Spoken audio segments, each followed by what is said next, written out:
I just love watching how excited Carole King gets. Most people know she wrote that song, and yet for her to watch Aretha in such excitement. lift it, right. Yes, it's so wonderful. That was an awesome moment. As public as Aretha Franklin's life was and could be, she did hold her health matters very privately. She did, and many fans were unaware that Franklin had been facing a devastating diagnosis for many years. Our Dr. Frank McGeorge has a closer look at this rare cancer. In 2010, there were widespread rumors that Aretha Franklin had surgery to treat pancreatic cancer after she had visibly lost significant amounts of weight. Now, up to the time of her death, she chose to keep those matters private. But in the family statement issued at the time of her death, it was disclosed that she died of a less common form of pancreatic cancer. And by sharing that with the world, she has raised awareness of the disease that took her life.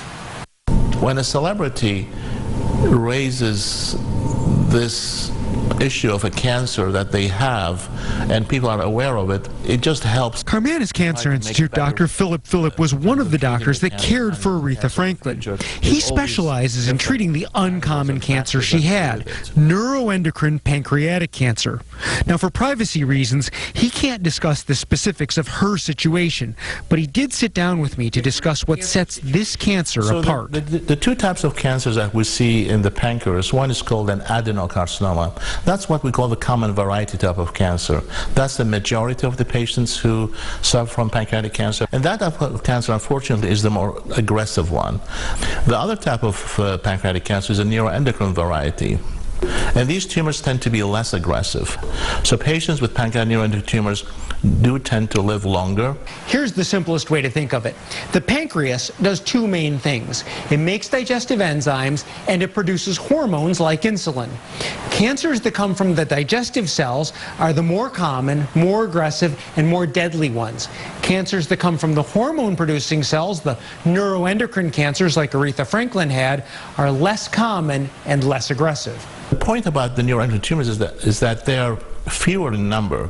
They represent maybe 5 to 6% of the patients we see with pancreatic cancer. Early detection is just as critical. Even the initial management with surgery is often the same. But beyond that, there are far more treatment options for neuroendocrine tumors. Sheila Sky Kasselman is an 11-year survivor of pancreatic cancer and has made it her mission to raise money for research and education through the foundation bearing her name. For people who hear about pancreatic cancer, put all the pancreatic cancers together as one cancer, and that's obviously not going to happen going forward. So Sky Foundation is also taking a stand and educating about neuroendocrine now. She believes Aretha Franklin did a great service in making her diagnosis public. It was a very important thing to do. She doesn't realize how much good she's done for the pancreatic cancer world by having her death announced that way. Now, other celebrities who have died from pancreatic cancer include Michael Landon, Patrick Swayze, Luciano Pavarotti, and Steve Jobs. Now, notably, Steve Jobs had the same neuroendocrine type of pancreatic cancer, and he lived 7 years from the time of his diagnosis. Back to you. Quite a list. All right, thanks, Dr. McGeorge. Well, the hope is the extra attention Aretha's death has brought will ultimately bring new funding for research into this rare but deadly cancer. And interesting the mention of Pavarotti. He may come up a little bit later on.